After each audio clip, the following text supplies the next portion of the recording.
In the heart of the Middle East, there's a nation that projects incredible power across the entire region. It commands a vast network of allies, and it shapes conflicts far, far from its own borders. But at the same time, that very same nation might be teetering on the edge of breaking from within. Today, we're going to unpack the intricate and fascinating influence map of Iran. So you have this paradox, right? On one hand, you've got a country that is without a doubt one of the most powerful states in its neighborhood.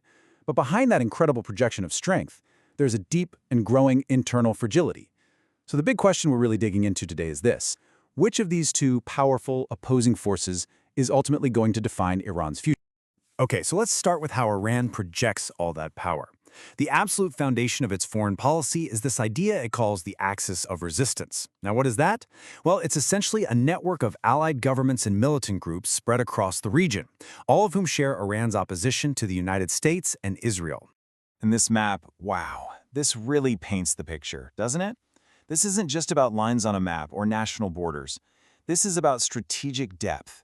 You're looking at a web of influence that stretches from Iraq to Syria, from Lebanon all the way down to Yemen.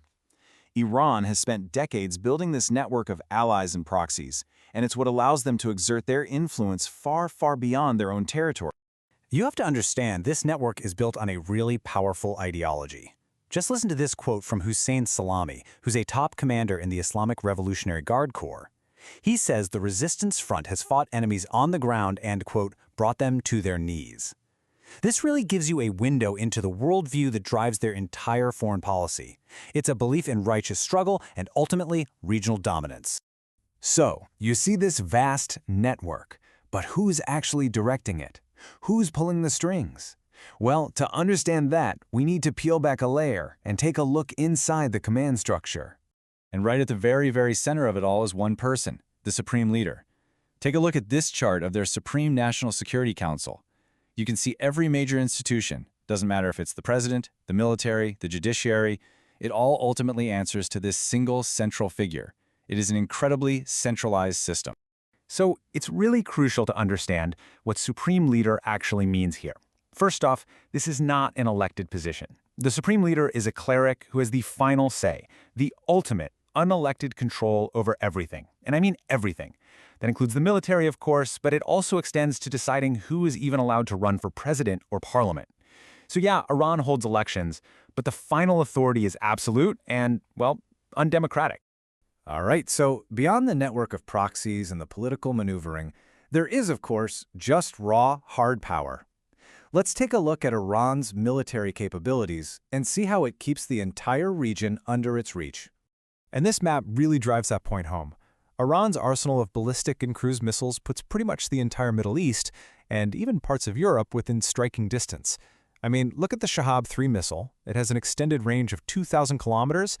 This capability is an absolute cornerstone of its defense strategy, and it acts as a very powerful deterrent against anyone who might be thinking of attacking them. But you know, a strategy like this, it doesn't just exist on a map. It requires an architect, someone on the ground, to turn it into a reality.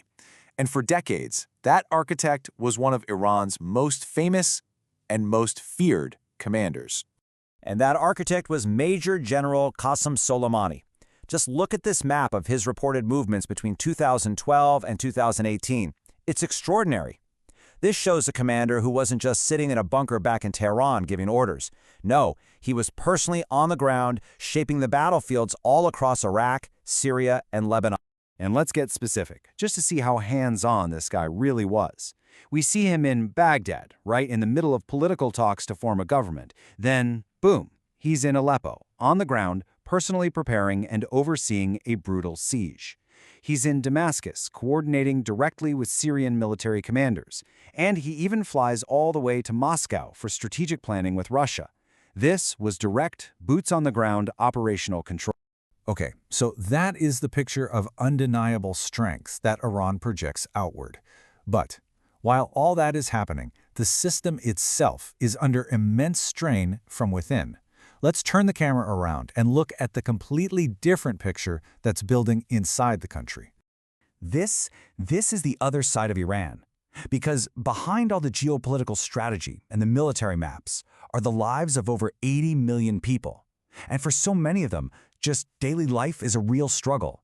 That gap between the regime's ambitions for the region and the reality for its own people, well, it's widening into a chasm. And one of the biggest drivers of this discontent is the economy. Just look at this number, an annual inflation rate of over 50%. That is staggering. And it's not just a number on a slide. That is a daily crisis for families all across the country who are just trying to make ends meet. And you better believe people are making their voices heard. As one analysis puts it, most Iranians today are actually opposed to the supreme leader.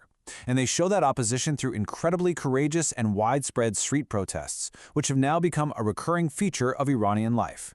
And this dynamic creates this incredibly tense, volatile situation. It's like a pressure cooker. On one side, you have the regime, which responds to any demonstrations with remarkable unity and really harsh crackdowns, jailing anyone who gets too much attention. But on the other side, the public just keeps building pressure, with protests happening more and more often. It really is a classic case of an irresistible force meeting an immovable object.